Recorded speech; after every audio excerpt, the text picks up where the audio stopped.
Assalamualaikum warahmatullahi wabarakatuh. Waalaikumsalam warahmatullahi wabarakatuh. Anak-anak, gimana kabar kalian hari ini? Anak-anak Semangat Baik, Pak. Iya. Alhamdulillah baik, Pak. yang agak minum ini.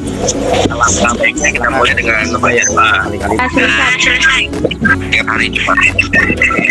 materi kali ini lanjutkan Materi kali masih ingat ya? lanjutkan materi sebelumnya. Materi minggu lalu masih ingat ya? Ya, kita ngebahas soal peristiwa G30.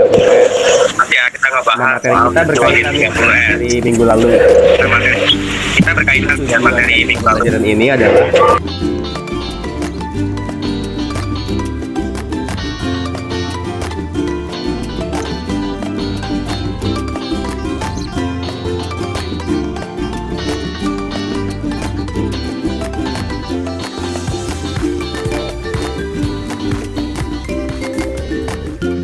Atau jadi kamu dengan di suara awal kreatif.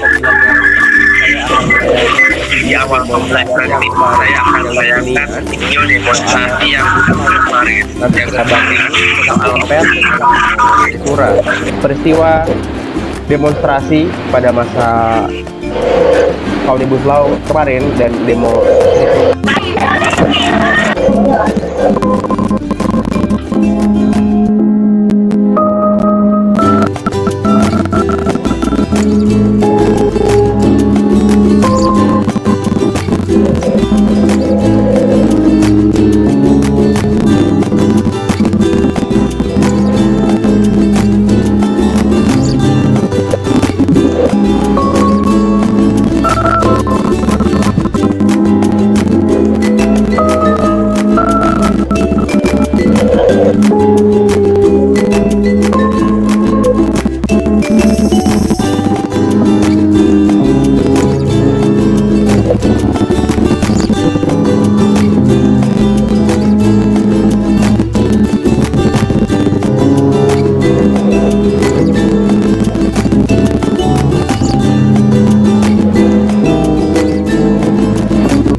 demo tahun 66. Sekarang kita lihat yang demo tahun 10 kemarin.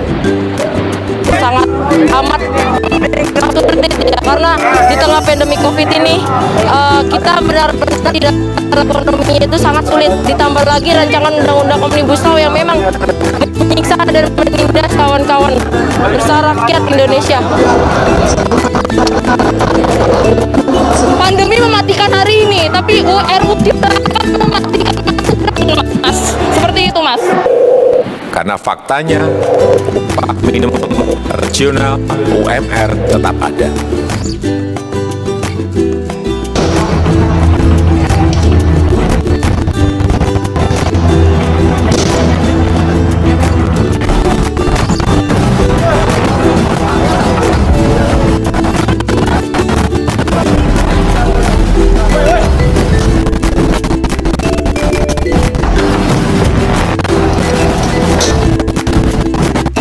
Itu artinya brutalitas polisi. Jadi mas-mas ditelanjangi, ada yang ditangkap sejak siang hingga malam tidak diberikan.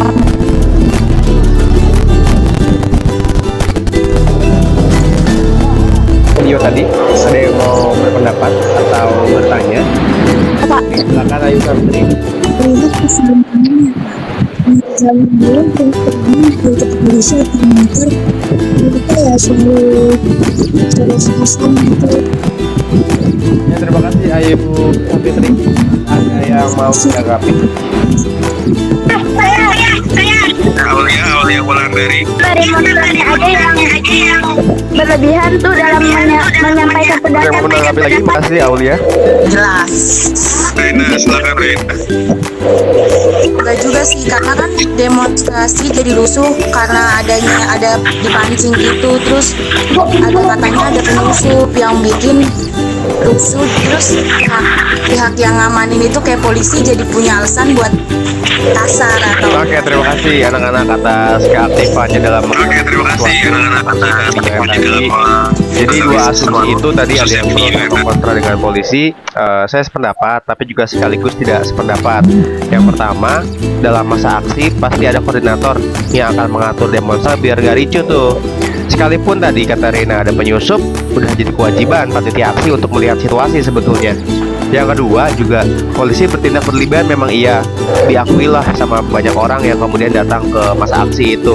Bener gak sih zaman Presiden Soeharto tuh negara kita kaya banget, katanya kan kita negara maju pada waktu itu. Terus bener gak sih sikap Jokowi yang sekarang tuh sama kayak Soeharto?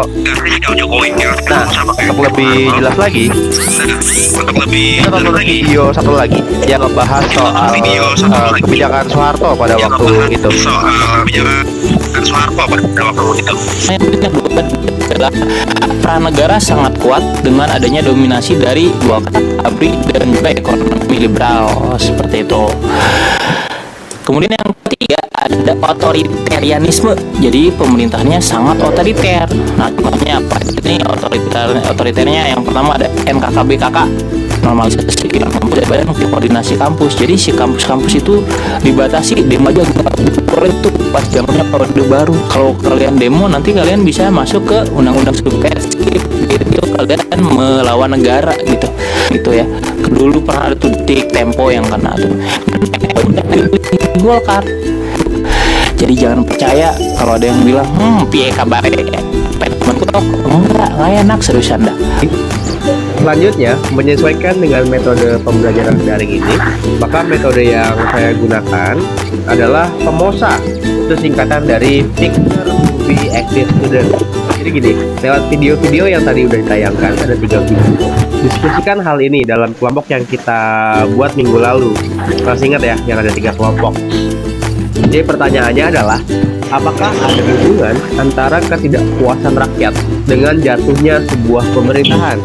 Mulai presentasinya. Kelompok 1 ada yang mau mendiskusikan hasilnya? ya. Menjawab hasil diskusi kami, Pak. Ada Pak.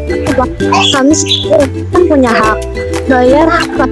Kita saat peraturan buat entah kalau uang pajak polisi ya namanya pemerintahnya tidak amanah, Pak. Kami lah rakyat yang seharusnya mengingatkan. Terima kasih Ayu Safitri. Ada diskusi dari kelompok 2. Siapa yang mau mempresentasikan hasil diskusinya?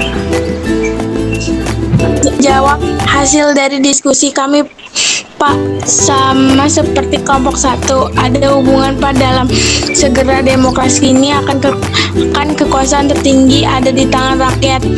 Vox Populi, Vox Dei, suara rakyat adalah suara Tuhan. Demokrasi dibangun dengan cita-cita masyarakat memiliki andil besar dan peka terhadap kondisi sosial politik sehingga akan tercipta keteraturan dalam pemerintahan. Kita semua menginginkan adanya pemerintahan yang adil dan makmur. Setiap kali pemilihan presiden selalu begitu.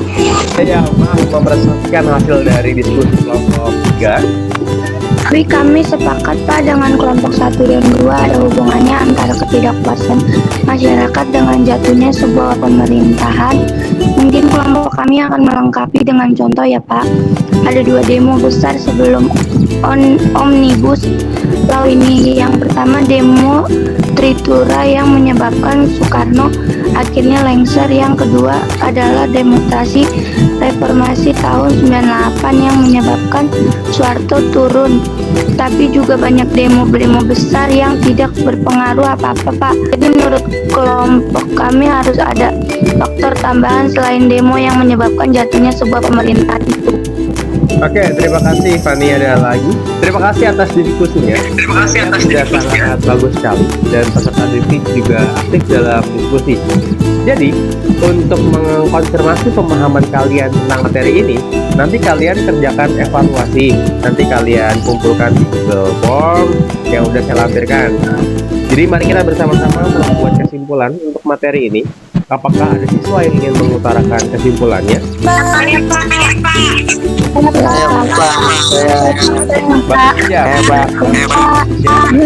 Nonton video dan ikut diskusi tadi, ternyata mengikuti perkembangan pemerintahan itu penting ya Kak.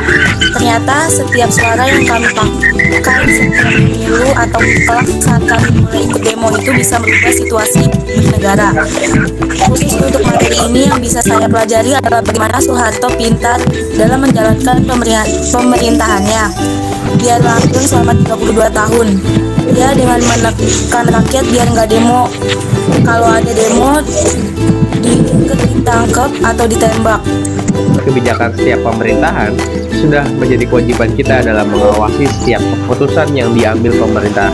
Benar kata kalian tadi, kita punya hak untuk marah kalau pemerintah nggak becus kerjanya. Karena ada hak kita di situ. Kita bayar pajak mahal-mahal kan gunanya untuk kita ya, untuk kebaikan bersama. Kebijakan baru emang terkenal dengan KKN-nya, korupsi, kolusi, dan nepotisme yang menyebabkan kekayaan tidak merata. Masa mendatang buat merubah negara ini dari hal yang paling kecil aja, dari diri kita sendiri. Misalnya kita kan nggak suka pemerintah korup nih, ya contohin dari hal yang sederhana kayak lampu merah ya jangan lebihin zebra-cross. Karena prinsipnya sama, itu bukan hak pengendara motor, itu kan hak pejalan kaki.